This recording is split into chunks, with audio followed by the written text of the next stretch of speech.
이 이야기는요, 26년 동안 강력반 형사로 계시다가 퇴직하신 김정현 님이 직접 보내주신 사연입니다. 네, 실제 형사님입니다.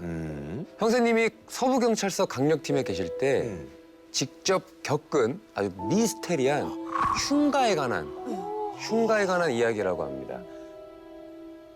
그 형사님이 들려주신 대로 제가 한번 형사님이 되어서 한번 소개를 해드리도록 하겠습니다.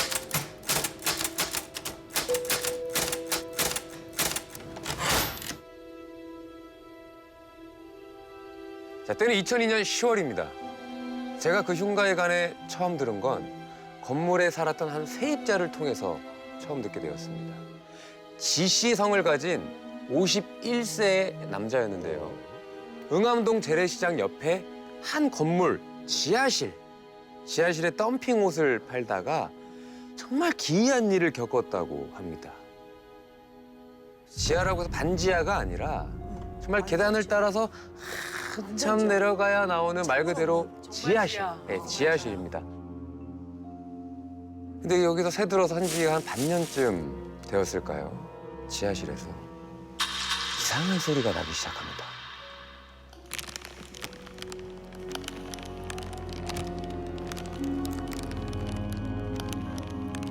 뭐야? 발자국. 약간 비닐 소리 같지 않으세요? 두꺼운 비닐. 그럴 수 있겠다. 비닐. 그래서 지 씨도 처음에는 이게 그래 뭐 비닐봉투에서 나는 소리겠거니라고 생각을 했다고 합니다.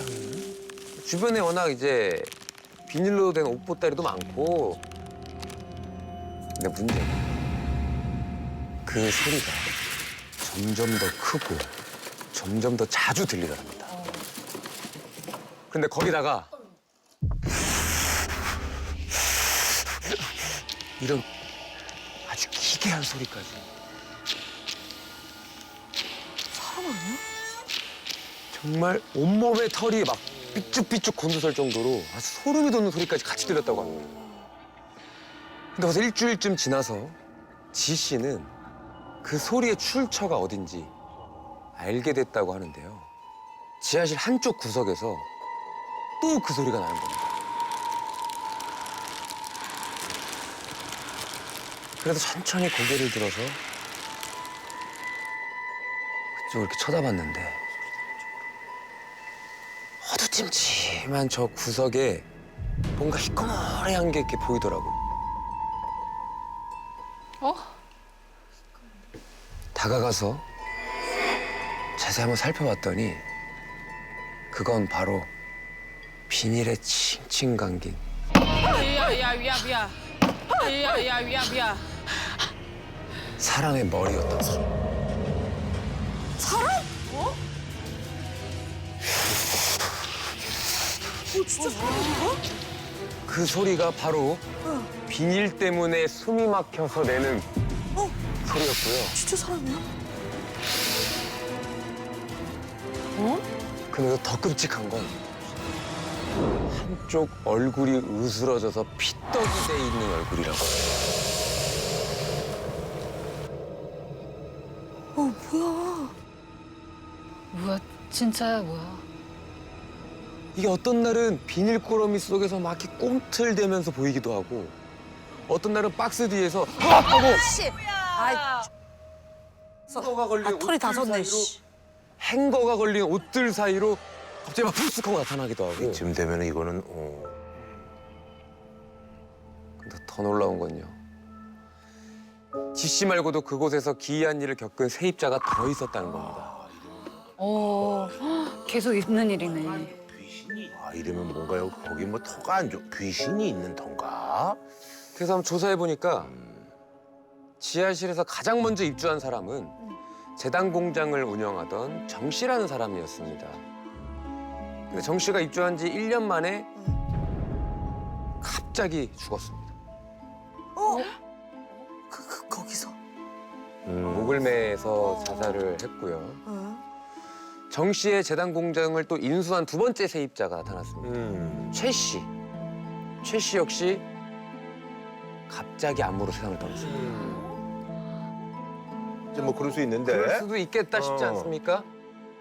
그런데 마지막 세입자였던 김 씨 얘기를 듣고 저는 충격에 빠졌습니다. 저 공장에서 일하던 사람들이 넷이나 죽었어요. 4명이나 죽었다고요? 뭐가 있네. 다들 갑자기 어이없이 죽으니까 그 이상하죠. 우연일치인데 4명은 너무 많아. 김 씨는 종업원 9명을 두고 이제 스웨터 공장을 운영하고 있었대요. 근데 연이어서 안 좋은 일이 터지기 시작했는데 종업원 홍 씨는 교통사고로 죽었고 종업원 신 씨는 간암으로 이 씨는 폐암, 박 씨는 당뇨로 세상을 줄지어 떠났다고 합니다. 근데 그렇게 갑자기 4명. 이 지하실을 거쳐간 세입자와 종업원 14명 가운데 무려 6명이나 젊은 나이에 목숨을 잃었다고 합니다. 흉흉한 소문은 동네방네 이제 퍼지기 시작했고 그치, 동네 사람들이. 그러다 보니까 어느새 이렇게 응암동 괴담으로 불리면서 거기서 그친 게 아니라 신문과 방송에도 나기 시작했습니다. 서울 시내에서 이런 일이 있었어. 이 지하실에는 과연 어떤 비밀이 숨겨져 있을까요? 뭐야? 네, 강력이 팀입니다. 아, 여기 이상한 게 났어요. 빨리 좀 와주세요. 2002년 9월 17일 신고 전화를 받고 당장 그곳으로 출동을 했죠. 갔더니 리모델링 공사를 한참 하고 있던 그 건물 주인이 계단 아래쪽 조그마한 창고를 가리키더라고요. 오. 콘크리트 구조물이 하나 있더라고요. 거기 살짝 부서진 그 틈새 사이로 어떤 시꺼먼 물체가 툭 튀어나와 있었는데 그건 사람의 발가락 같았습니다. 시체를 유기했구나. 가까이 다가가자 역한 냄새가 코를 확 찌르더라고요. 일단 냄새를 빠지라고 선풍기를 외부 쪽으로 틀어놓고 조심조심 콘크리트를 깨봤습니다. 깨보니까 그 안에 코트를 입은 채 비닐에 칭칭 감긴 여성의 시신이 발견됐습니다. 이거 실제잖아. 실제입니다. 계단 아래 좁은 공간에 시체를 구겨놓고 그 위에 콘크리트를 부어버린 거죠. 와. 근데 이게 또 얼마나 오래 있었는지 시신이 미라처럼 바싹 말라서 굳어 있었고 얼굴 한쪽도 심하게 뒤틀려 있었어요. 일단은 그거를 국과수에 넘겨서 이제 검시관이 파악한 사인이요. 둔기에 의한 두개골 골절입니다. 살인 사건의 피해자였던 거죠. 근데 불행하게도 당시 현장에 피해자에 대한 어떠한 단서도 남아있지 않아서 하지만 한 가지 있죠. 지문. 뭐 DNA라든지 뭐 이런 거. 그렇죠. 과학수사, 지문 아니겠습니까? 지문을 찍어보면 요즘에 누군지 다 알 수 있지 않습니까? 그런데 안타깝게도 그건 불가능했습니다. 왜요? 없어졌어요? 아까 전에 그 미라가 됐다고 했잖아요. 그러니까 그렇지. 그러니까 이게 피부가 손가락 뼈에 이미 다 달라붙어서 지금 한거 맞네. 이게 아무리 이렇게 찍어도 지문이 나오지가 않는 상태였던 겁니다.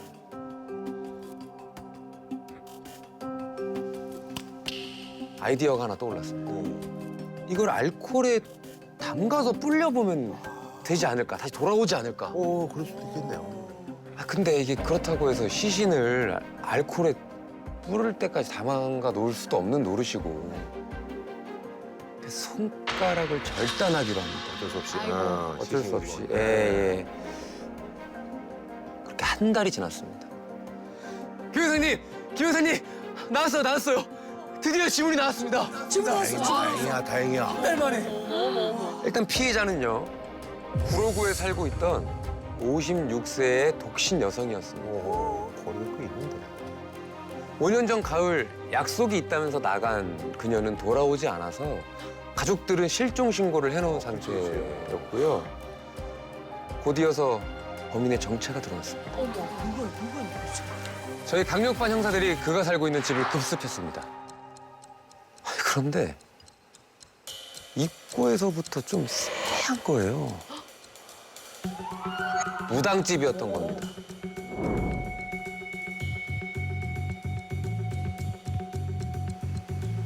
거기 범인이 있다고?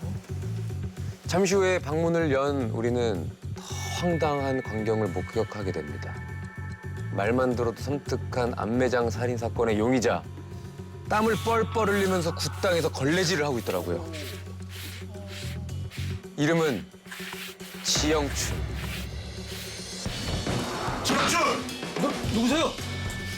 당신은 응암동 살인 사건의 용의자로 기분 체포한다. 금방에 그를 제 앞에서 수갑을 채웠죠. 근데 제가 지영춘이라고 했는데 여러분들은 지영춘을 이미 알고 있습니다. 지영춘? 제가 맨 처음에 소개했던 지씨. 그러니까 그거요. 지시였는데 그 귀신을 봤다고 한 그 세입자. 바로 그가 이 살인 사건의 진범입니다. 어머! 대박! 뭐야? 반전이다. 실은 이 그 귀신 이야기도요. 지씨를 붙잡아서 조사하는 과정에서 그때 듣게 된 이야기입니다. 형사님, 저는 5년 동안 하루도 제대로 잠을 자본 적이 없어요. 밤낮으로 그 여자가 나타났거든요. 생매장 될 때 모습 그대로 비닐에 쌓인 채 매일 지씨 앞에 나타났다고 합니다. 그 여인이. 그래서 도저히 이렇게 살 수는 없겠다 싶어서 무당을 찾아갔다고 합니다. 대체 뭔 짓을 한 거야? 원한기가 아주 딱 달라붙었네 그냥.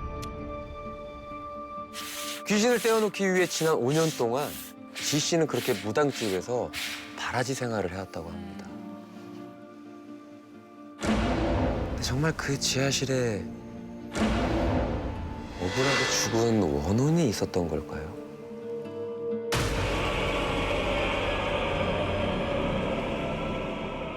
여러분들은 그런 폐차장 하면은 어떤 풍경이 혹시 떠오르시나요? 일단 요란한 기계 소리부터 수북히 쌓인 폐자재도 있을 것이고 또 거대한 압착 기계로 짓눌린 차들. 그거 무서워, 그거 무서워. 영화 속에서 네. 범죄 현장으로 좀 많이 그렇죠. 나오는데. 꼭 나오죠. 또 이제 마치 말씀하신 것처럼 마치 영화에서 본 범죄 현장의 한 장면을 보는 것 같잖아요. 현실은 더 으스스합니다. 더? 폐차장으로 오는 차들 중엔요. 피투성이인 차들이 있습니다.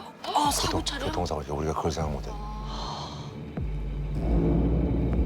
부서지고 으스러져서 뼈대를 드러낸 차들은 특히 밤이 되면 뭐랄까 을씨년스럽달까요? 이런 이야기를 제가 어떻게 아냐고요? 저희 아버지가 울산에서 폐차장을 크게 운영하셨거든요. 제가 들려드릴 이야기는 2003년 폐차장에서 벌어진 믿지 못할 사건입니다. 당시 군에서 막 전역을 한 저는 아버지의 폐차장에서 아르바이트를 하게 되었습니다. 제가 맡은 일은 야간 경비였습니다. 차에서 이렇게 부품을 떼가려고 도둑들이 이렇게 들 때가 있었거든요.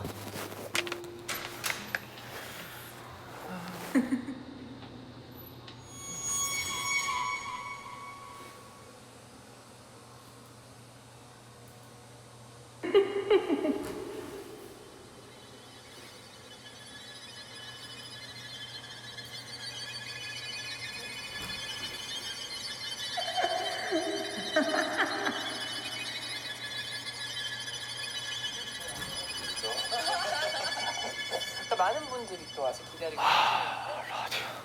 네. 뭐 요거니? 사람들이 평소 말이야. 이나님 라디오도 좋아해요.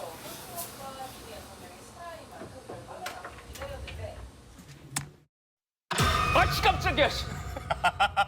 뒤진다 진짜. 아, 쫄보 새끼. 씨. 야, 너 군대 다시 가라. 형 일도 안 하면서 야간 수당만 나 아빠한테 다 말할 거야. 야, 알았어. 아, 야, 잠깐만. 아빠. 알았어. 밤늦게 사무실을 지킬 때마다 해야 돼. 제 옆에는 나 형 이러는 거 한두 늘 번도 승철이 형이 있었습니다. 승철이 형은 저희 폐차장에서 숙식하는 정비사 형입니다. 야간 수당을 받으려고 늘 야근을 자처했거든요. 열심히 사는 청년. 그날도 승철이 형과 농담 따먹기를 하고 있는데 아이 밍밍하잖아. 형 다 마셔. 아이 뭐야 이게. 아, 만만인데 뭘 또 그러냐, 너는? 도련님한테 감히. 폐차장 입구로 환한 헤드라이트가 이렇게 비쳐들었습니다. 렉한가 본데? 너 뭐 접수 받은 거 있냐? 아니 없었는데. 뭐지? 나가보자.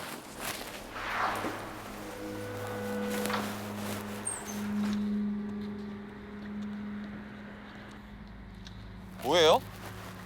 승철이 아 형님. 확인해달래. 사고차야. 아니 뭐 살릴 거 있을까요? 살릴 거 살려야지. 그래요?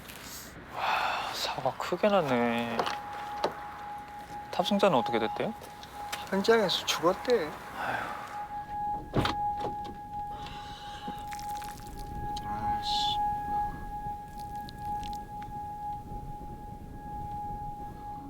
사고가 얼마나 처참했는지 부서진 차체가 온통 피칠갑이었어요.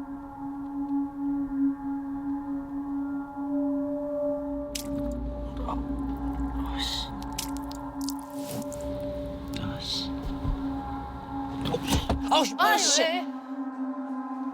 승철이 형 한쪽 눈에 뭔가 이렇게 질척한 게 떨어진 거예요.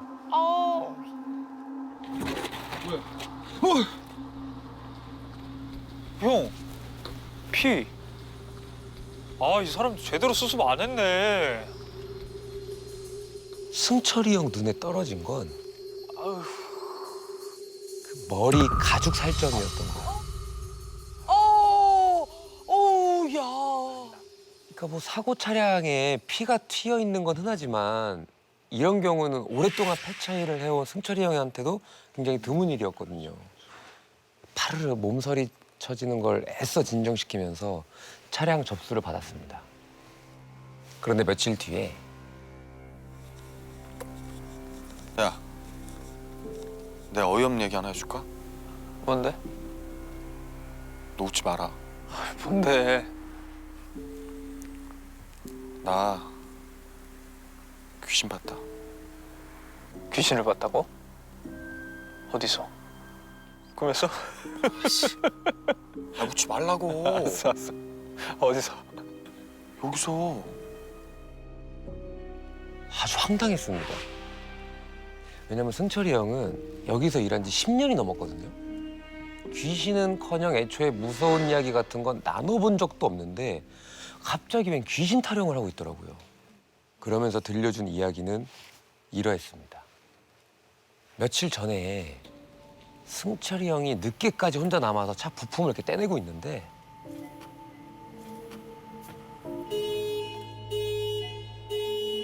차 한 대가 갑자기 요란하게 경고음을 내는 거예요. 이거 너 차 건드릴 거 아니야? 근데 그 차가 살점에 떨어져 내렸던 그 사고차. 이게 사고차잖아요. 고장이 나서 그런가?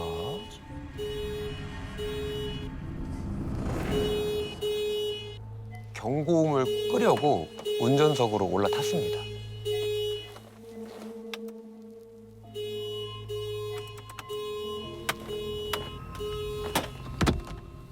아씨.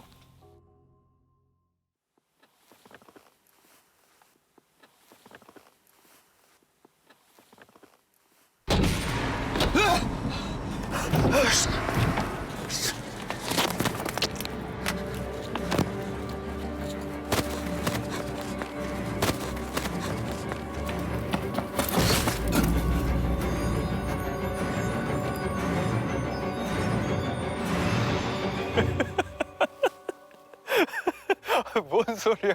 꿈 꿨어? 뭔 소리야? 아니, 귀신이 어딨어? 아니 진짜라니까? 내가 그 여자 봤다고. 알았어. 있어. 야, 지난번에 그 머리카락 그 여자 거 같아. 그래. 알겠어. 그때까지만 해도 저도 승철이 형도 단순히 해프닝이라고 생각을 했습니다. 그런데 그날 밤 승철이 형이 막 뛰어들어오는 거예요. 절 보자마자 숨을 이렇게 내뱉더니 그 여자 또 봤어.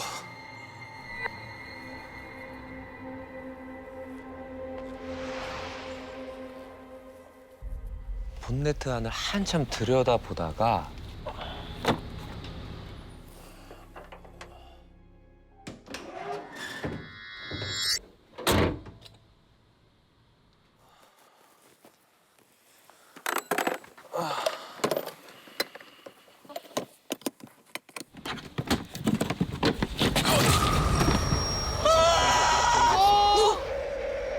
그러면서 뭐라고 하는 건지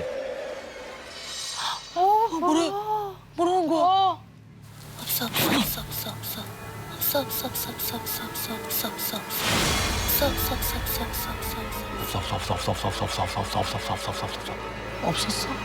없었어? 없어. 마치 뭔가를 찾는 것 같은 느낌이었대요.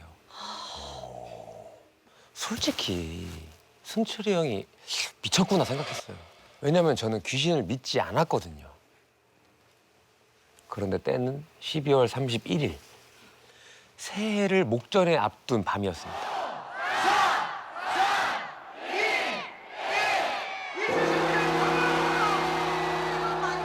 해피 뉴 이어! 아, 형이랑 새해를 맞네. 승철이 형과 조촐하게 파티를 하기로 했습니다. 사진 한번 찍자. 됐어, 뭐 그런 거래. 야 이거 들어봐봐. 아, 됐어. 야 이런 거 찍어줘야 또 간지야. 자, 내 불 붙여줄게. 언제 또 이런 거 준비했대? 야 가서 서봐. 아씨, 뭐 애도 아니고 이런 거래. 자, 뭐지? 하나, 둘, 셋. 자, 마지막. 하나. 승철이 형은 또 그런 셋. 제 모습을 자, 한번 더. 디카로 이렇게 찍어주기 하나, 바빴습니다. 둘, 셋. 아, 잘 됐어? 나왔다. 보자. 저는 승철이 형한테 디카를 건네받아서 방금 찍은 사진들을 확인했습니다.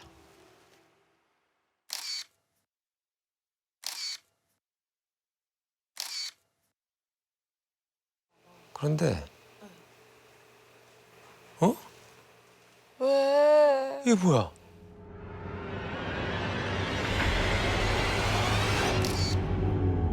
웬 여자가 찍혀 있는 거야? 너무 심한데? 야. 있어. 있어. 있긴 있네. 있긴 있어. 입꼬리를 씩 올리고 웃고 있는 이 여자. 웃고 있어. 여자입니다. 분명히 찍혀 있잖아요. 형, 이것 좀 봐봐. 사진을 보여주려고 옆을 승철이 돌았는데 형? 승철이 형이 없는 거예요. 어디 갔어 이 사람? 방금 전까지 디카를 건네주면서 옆에 있었는데 말이죠.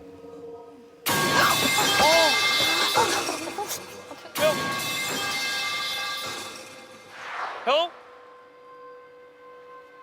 승철이 형! 형! 승철이 형!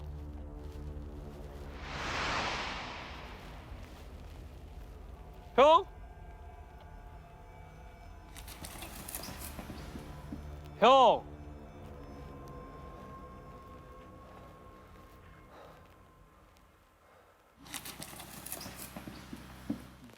형이야?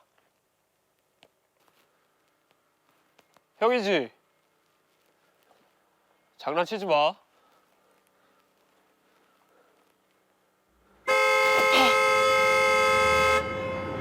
아, 진짜 좀 장난 좀 치지 말라고! 진짜 적당히 좀 하라고.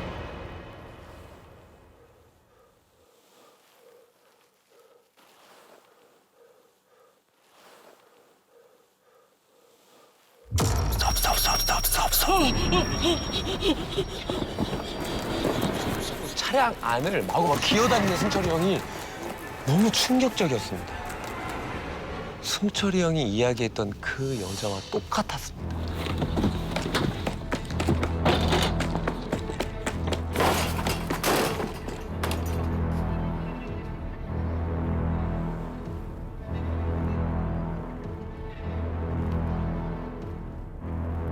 형?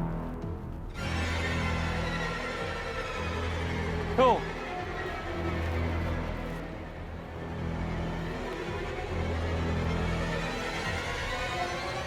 형?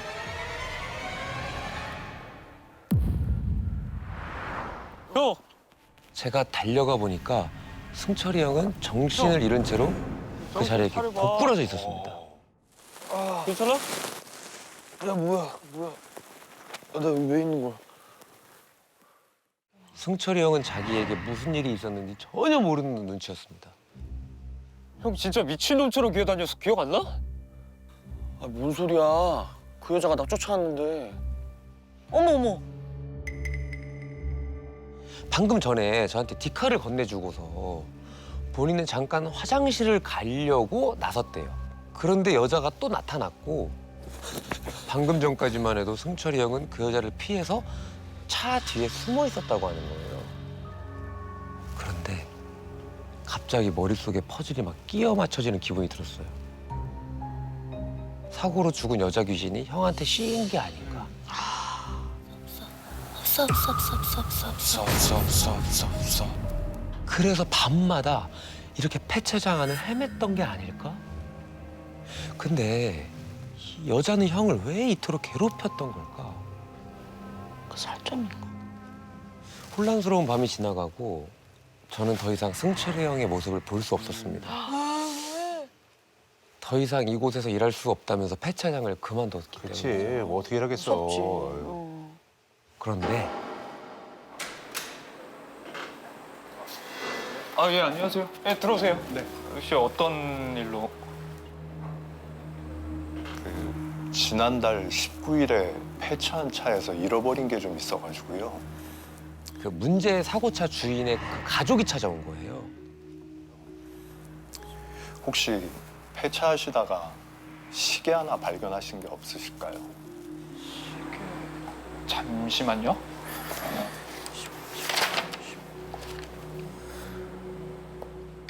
확실히 그 차에 있었던 거 맞나요? 아, 그 가끔 사고 현장에서 분실하신 경우도 가끔 있거든요. 죄송합니다. 꼭 좀 찾아야 되는 시계여서요. 한 번만 좀 찾아봐 주시겠습니까? 예물시계인데 애타게 찾고 있다면서. 사연이 좀 있네. 그 차에서 사고를 당한 사람들은 결혼을 앞둔 예비 부부였다고 합니다. 그런데 주문한 예물 시계를 받아서 돌아가던 길에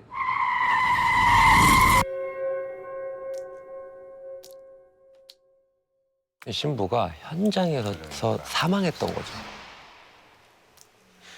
그 이야기를 들은 순간 저는 일단 숙소로 달려갔습니다. 승철이 형이 머물던 방, 그 방 서랍을 마구 뒤졌어요. 그런데 아니나 다를까 있어. 서랍 안에 시계 하나가. 이 친구가 챙겼구만. 이제야 알겠더라고요. 여자가 없어 이렇게 외쳤던 이유가, 그리고 급기야 승철이 형이 미쳐버린 이유, 그 모든 게 이 시계 때문이었다는 걸 말이죠.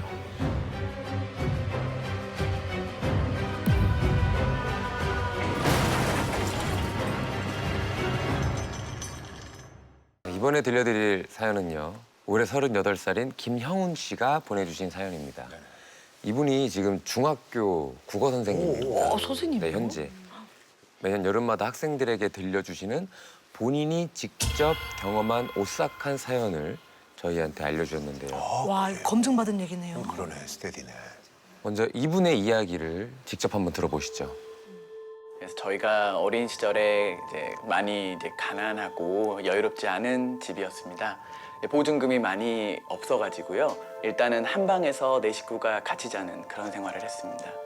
그런데 딱 한 번 혼자 자게 된 날이 있었는데 보지 말아야 될 것을 봤다는 그런 생각 때문에 지금도 온몸에 털이 이렇게 서는 기분이거든요. 그래요? 때는 1996년 여름입니다. 전라남도 광주의 한 단칸방으로 이사를 가는 날이었습니다. 보증금 500만 원을 가지고 월세도 아닌 전세방을 구해야 할 정도로 쉽지 않지. 네, 녹록지 못했는데요.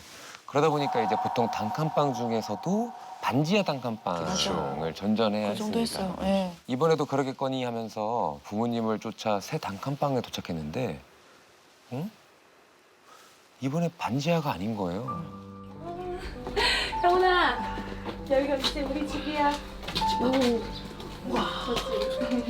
엄마, 방은? 우리 방 저기. 햇볕이 잘 드는 단층집 끝방을 개조해서 만든 단칸방인데, 우와, 창문도 있어. 좋아? 아, 이제야 빛 좀 보고 살겠네. 집 잘 구해줘서 고마워요. 그런데 딱 하나 좀 이상한 게 하나 있었어요. 아 근데 여기 주인집은 지금 안 계시나 봐요? 아, 지금 일이 있어서 집에 다들 없나 본데. 뭐 사람 없으면 조용하고 좋지 뭐. 이제 이사 그만 가고 이번 집에서 오래 살았으면 좋겠다. 좋은 일도 좀 가득하고 그랬으면 좋겠다 생각하면서 형훈 씨네 가족은 새로운 단칸방에서 첫날 밤을 맞이하게 됩니다.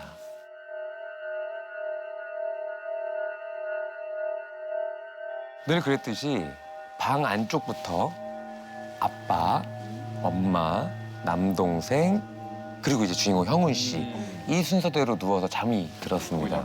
네. 아우 새벽에 깬 거예요. 식혜를 너무 많이 먹어갖고. 아 예. 화장실 가려고. 새벽에 이제 신호가 온 거죠. 단칸방이다 보니까 화장실이 방 안에는 없었고요. 대문 옆에 이제 재래식 화장실을 써였어요. 예. 깜깜한 마당을 지나서 이제 후다닥 달려가서 도착했습니다. 괜히 무섭고 그게 또 으스스하잖아요. 또 이게. 그래서 화장실 문도 열어둔 채 볼일을 보기 시작했죠. 그런데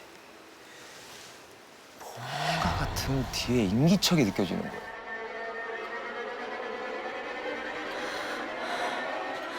그러더니 이거 뭐야 이거 큰 소리네. 약간 좀 거리감 있는 멀리서 이렇게 일정한 속도로 무언가가 창문에 이렇게 부딪히는 소리가 들리는 거예요. 그래서 그걸 다시 돌려갖고 뒤를 돌아봤는데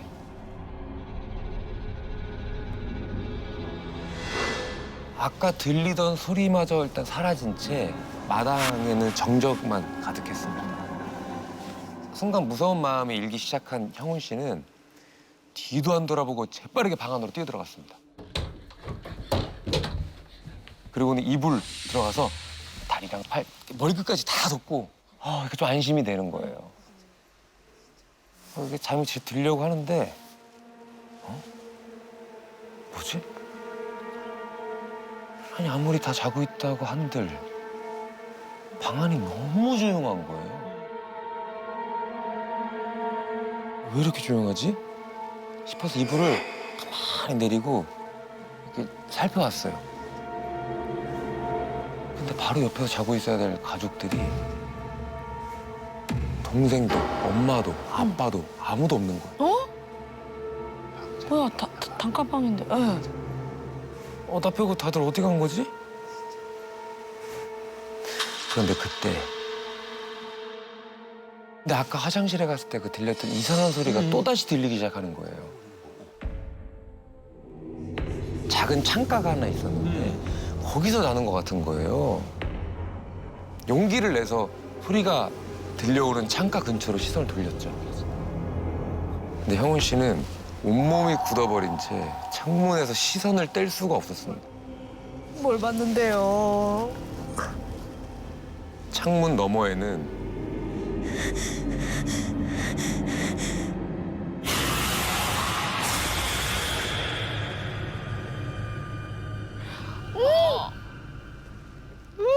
산발한 누군가가 창문에 대고 머리를 부딪히고 있는 거예요.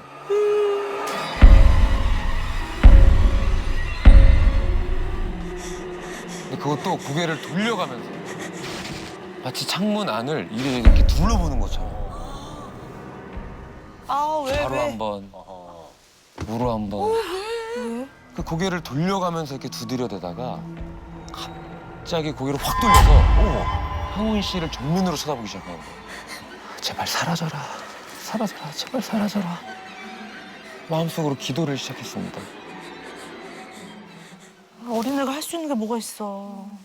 그랬더니 어느 순간부터 툭툭 치던 그 소리가 더 이상 다행이네. 안 들리는 거예요. 갔나 보다. 네. 다 끝났나 싶어서 눈을 살며시 뜬 채 창문 쪽을 아까 바라봤습니다.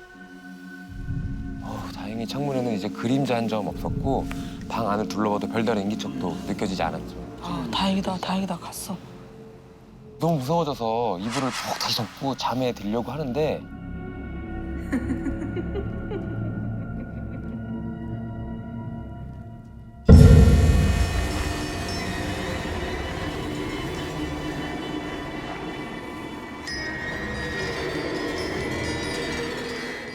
분명히 밖에 있었던 그 산발한 머리의 누군가가 방 안 수납장 위에서 형우 씨를 내려다보고 있는 거예요.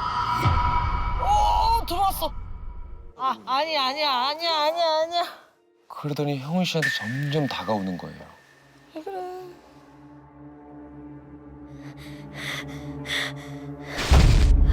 그 산발한 머리 밑으로 손도 발도 몸통도 그 어떤 것도 안 보이고 머리만 남아서 둥둥 떠 있는 것처럼 보여요.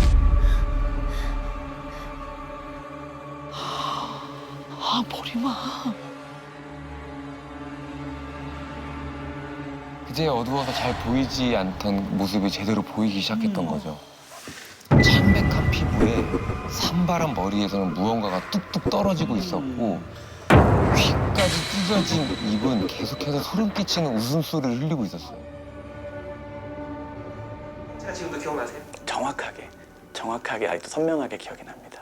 머리는 많이 헝클어져 있었고 그 다음에 이제 머리 끝에서 뭔가가 뚝뚝뚝 떨어지고 있었습니다. 갑자기 안 그래도 좀 찢어지게 웃고 있던 입이 거의 더 찢어지면서 뭐 신나하는 표정이에요. 그 머리가 계속 휘리릭 돌더라고 제자리에서. 돌고 막 돌면서 근데 그때 이제 뭐가 막 사방으로 튀었어요. 그래서 처음에는 물에 젖은 건 줄 알았거든요. 근데 실제로는 물이 아니고 피였습니다. 비주얼 너무 무서워. 어느새 겁에 질려서 누워있던 형훈 씨의 얼굴에서 단 한 뼘도 안 되는 거리까지 다가온 그 머리만 남은 여자는 형훈 씨의 눈을 정확히 내려다본 거예요. 형훈 씨의 눈이 이렇게 마주본 그 순간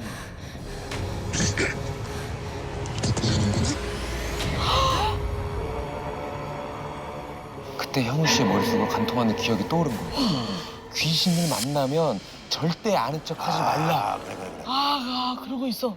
그래서 귀신은 자기를 알아보는 사람한테 딱 달라붙는다고 했거든요.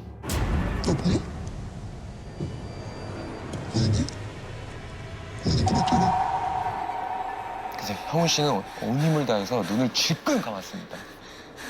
그러자 그 머리만 남은 여자는 형훈 씨 귓가에 대고 끊임없이 말을 걸기 시작했습니다.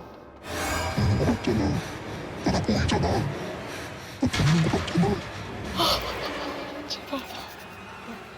형훈 씨가 계속 모른 척을 했기 때문인 걸까요? 답을 요구하듯이 계속 들려오던 그 소리는 점점 잦아들기 시작하고요. 잠시 후 방 안에는 다시 정적이 찾았습니다.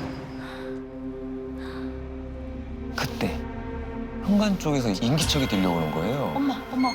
이 시간에 집에 올 사람이라면 부모님밖에 없겠다. 그래서 가뜩이나 혼자 무서웠던 형훈 씨는 반가운 마음에 이불을 박차고 달려나가서 현관문을 딱 열었는데 엄마! 또 언제 밖으로 나갔어? 아우. 막 사람을 막 괴롭히네. 그 순간 형훈 씨는 실제로 기절을 하고 왔어요.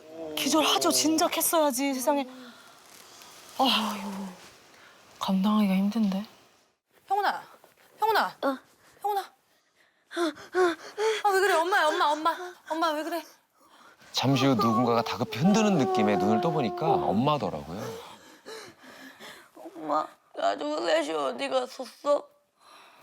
동생이 자다가 갑자기 경기가 나서 아빠가 들쳐갖고 응급실 다녀왔어. 우리 영훈이 엄마 아빠 없어서 많이 놀랬지. 그러니까 낮에만 해도 멀쩡했던 동생이 고열에 갑자기 막 경련을 일으키고는 그 경황이 없으니까 잠든 형우 씨를 두고 병원에 일단 다녀오신 거예요. 그 사이에 잠들었는데. 사정을 알고 나니까 이해도 되고 또 아프다는 동생 걱정도 된 거죠. 근데 지훈이는 어디 있어? 아직 병원에 있어?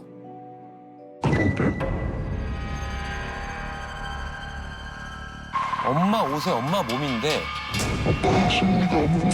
목 위로는 아까 봤던 그 여자 얼굴이 붙어 있는 겁니다.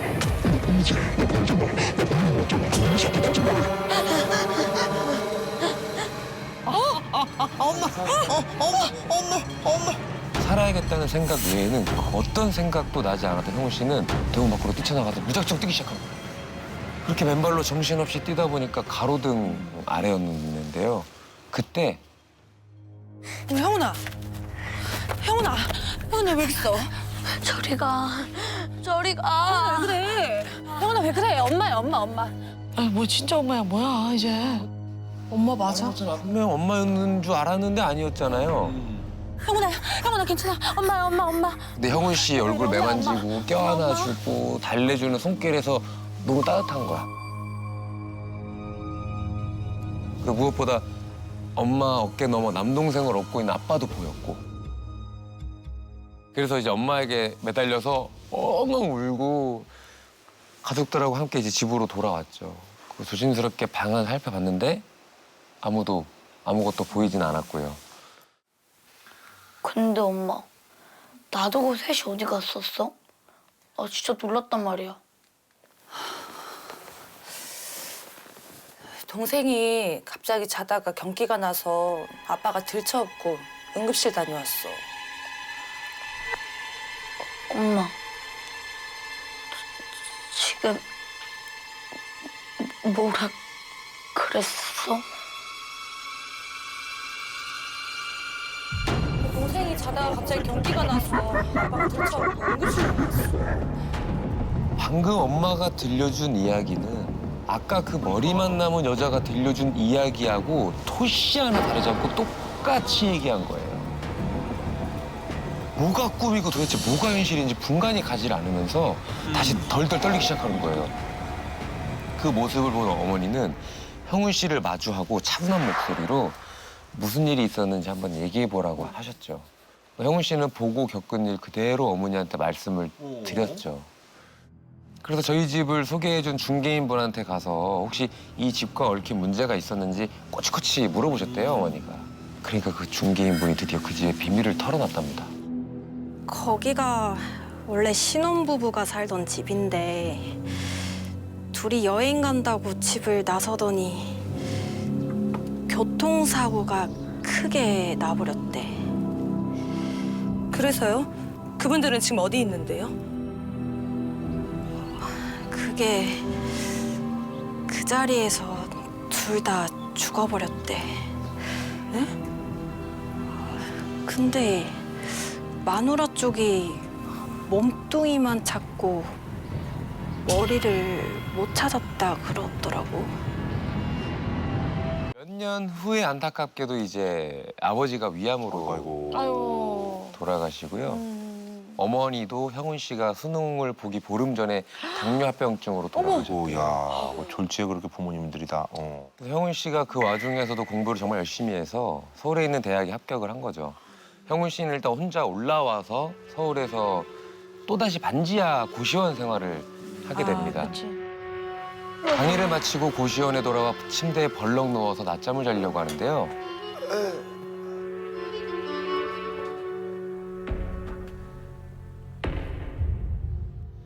머리맡의 창문에서 오래전에 들었던 그 아, 이거 뭐야? 뭐야 다시 올라온 거야?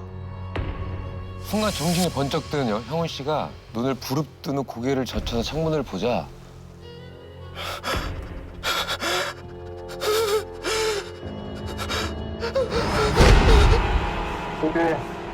나 보이려고 했잖아.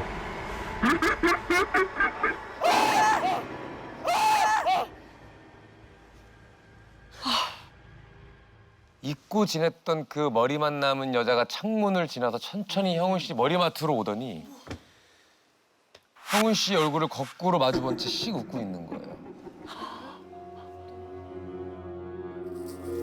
할머니, 저 월세 내려왔는데요. 학생 혹시 부모님들이 일찍 돌아가셨어? 그걸 어떻게 아세요? 근데 왜 저런 걸 매달고 다녀? 네?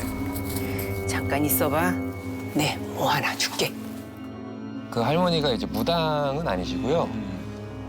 방 안에 신당 같은 걸 차리고 사셨대요. 자, 이거 품에 잘 지니고 다녀. 응? 돈은 안 받을 테니까. 이걸 왜 주시는 건데요? 어깨에 여자가 있어. 그것도 머리만 있어가지고.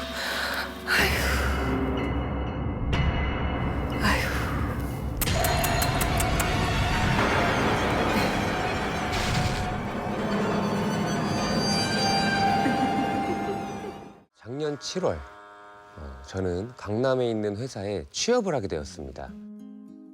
인천에서 강남까지 버스로 출퇴근을 하는 게 조금 힘들긴 했지만 무척 행복했습니다. 왜냐면 제가 취업문을 두드린 지 2년 만에 어렵게 구한 첫 직장이었거든요. 너무 즐겁지 뭐 그럼. 그래서 입사 후에는 날 뽑아준 회사에 막 결초보은하자라는 심정으로 진짜 열심히 일했어요. 없는 일까지 막 찾아서 하다 보니까 늘 막차를 타고 퇴근하는 날이 좀 잦았습니다.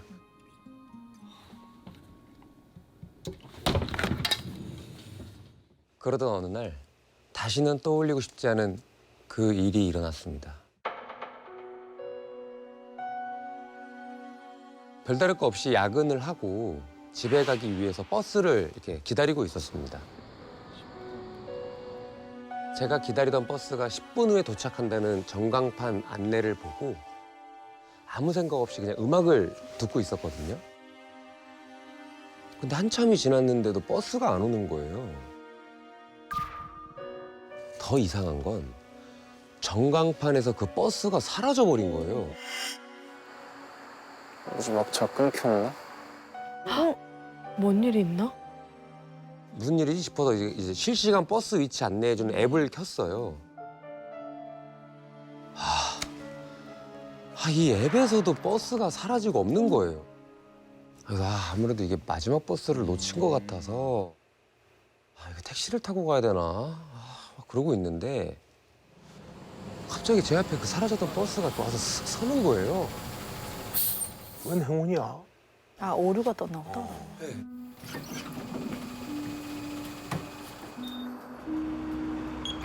근데 그날따라 버스는 텅 비어 있었고 승객은 저 혼자밖에 없었습니다. 일단 자리에 앉자마자 저는 알람부터 맞췄습니다. 왜냐면 가끔 졸다가 내릴 정류장을 제가 지나칠 때가 있어서 동점에서 내려. 집까지 제가 가는데 걸리는 한 50분 뒤로 알람을 늘 맞춰놨거든요. 그래서 혹시 알람을 못 듣게 되면 이렇게 기사 아저씨가 깨워주실 수 있게 운전석 바로 뒷자리에 제가 앉는 것도 저의 버스 타면 하는 루틴이었습니다. 그 자리 좀 아늑해요. 그날도 역시 그 자리에 딱 앉았고요. 알람을 맞추고 막 눈을 감으려는데 이름이 뭐예요? 갑작스러운 질문에 좀 당황스러웠는데 아저씨가 뭐 이렇게 앞에서 전화 통화하시나 보다 생각을 했습니다. 그런데 잠시 후에 뒤에 앉아 계신 분 이름이 뭐예요? 이번에는 저를 정확히 지칭하면서 묻는 거예요. 이런 거 갑자기 왜 물어봐? 아니 뜬금없이 이름은 왜 묻지? 좀 이상하다는 생각이 드는 거예요. 제 이름이요? 제 이름은 뭐예요? 아니 너 이름이 뭐냐고! 왜 이래? 무서워. 밑도 끝도 없이 저한테 반말을 하시는 거예요. 야! 네 이름을 말하라고! 네 이름이 뭐냐고! 기사 아저씨는 계속 제 이름을 물었고 저는 너무 겁이 나고 상황이 이해가 되지 않아서 아무 말도 못하고 덜덜 떨고만 있었어요. 한동안 버스에 그 싸늘한 침묵만 흘렀고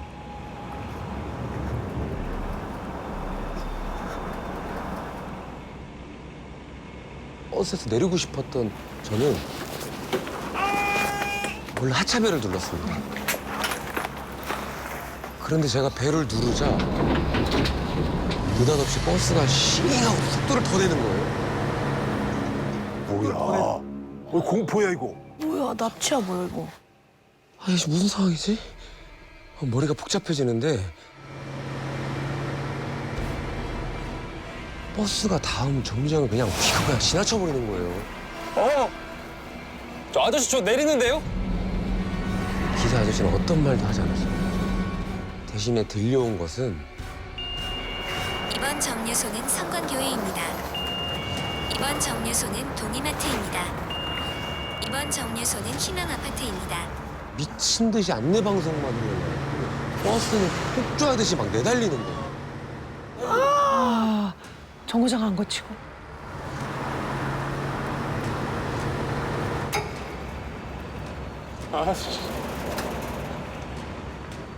갑자기 버스 실내등이 다 꺼지는 거예요. 왜 그래? 왜? 그러니까 이게 더 이상 손님을 태우지 않겠다는 듯 말이죠. 깜깜한 버스에 사이코 기사가 단둘이 있다고 생각하니까 막 더 미치겠더라고요. 저는 이 사람을 가급적이면 자극하지 말자 이렇게 생각해서 조심스럽게 애원했습니다. 저 기사님, 저 내려주세요. 저 지금 내릴게요. 네? 기사님, 저희 지금 어디로 가고 있는 거예요? 나랑 같이 죽으라. 같이 가자. 아, 기사님 진짜 제발 살려주세요. 저 좀. 저한테 진짜 왜 그러시는 거예요? 그러니까 왜 이름을 말 안 하냐고! 왜 이렇게 이름에 집착을 해요? 이름 말할게요. 말할게요, 이름. 갑자기 급브레이크를 밟는 소리와 함께 버스가 거칠게 확 멈춰서는 거예요. 그리고는 기사 아저씨가 자리에서 벌떡 일어나서 제게 오려는 듯 하는 거예요.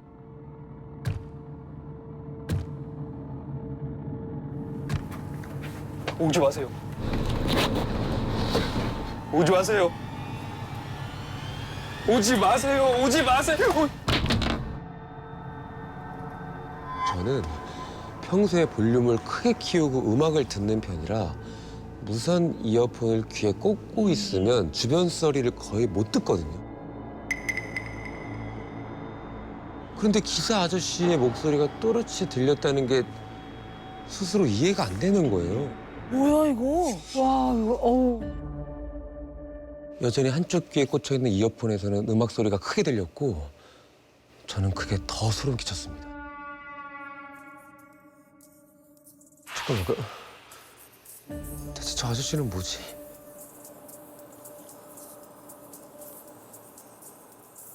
그때 바닥에 떨어진 무선 이어폰에 고정되어 있던 제 시선에 검은 구두 한 켤레가 들어오는 거예요. 이게 몸은 굳어 있었고 겨우 숨만 겨우 쉬고 있는데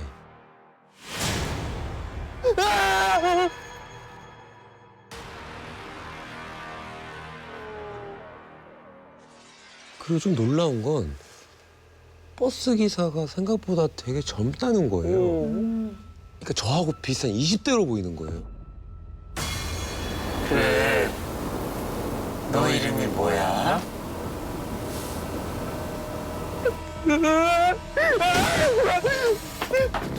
살려주세요. 살려주세요. 하지만 아무리 두드리고 손잡이를 잡아당겨도 문이 열리지가 않는 거예요. 게다가 밖에 지나가는 사람 하나 없었습니다. 살려주세요.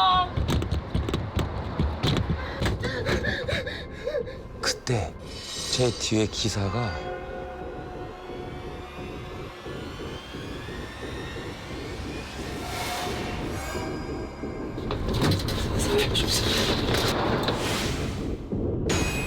저는 그렇게 순간 정신을 그냥 이렇게 잃고 말았습니다. 기절했어. 눈을 떴을 때 여전히 캄캄한 버스 안이었습니다. 주변을 둘러보았는데 다행히도 기사는 보이지 않았고 버스는 그냥 멈춰서 있었습니다. 꿈이 아니야, 꿈이 아니야. 침대 위여야지. 조심스럽게 문 쪽으로 다가가서 이 손잡이를 이렇게 당겨보니까 버스 문이 쉽게 열렸어요.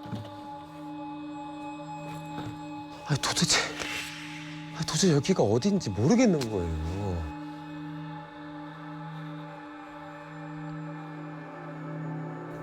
그때 저기 어둠 속에서 한 남자가 뚜벅뚜벅 걸어오는 게 보이는 거예요. 아니 아까 그 기사면 어떡하지? 잔뜩 긴장한 채로 그쪽을 보고 있는데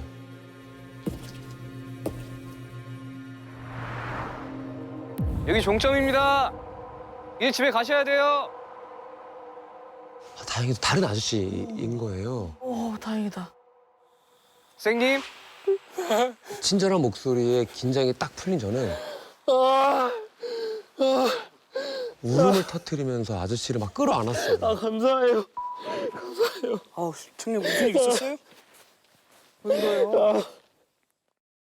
온몸을 덜덜 떨면서 우는 저를 데리고 아저씨는 기사 쉼터로 저를 데리고 가셨어요. 좋은 아저씨네.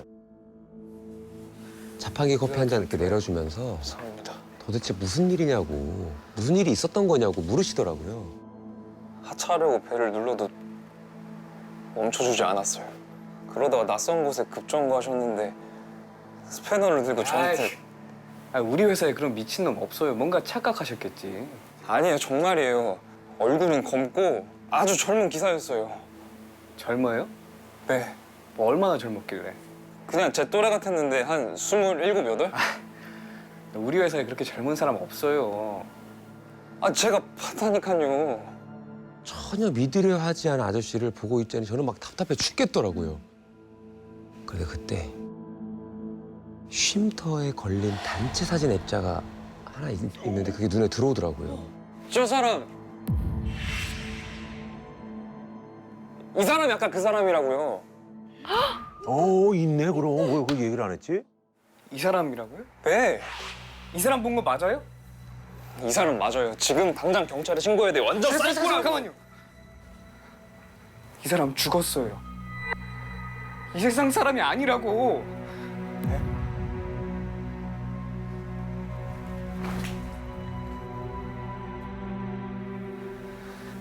그 사람 진상 고객한테 시달리다가 목을 맸어요. 그놈이 회사고 시청이고 경찰이고 매일매일 민원을 넣어서 괴롭혔거든.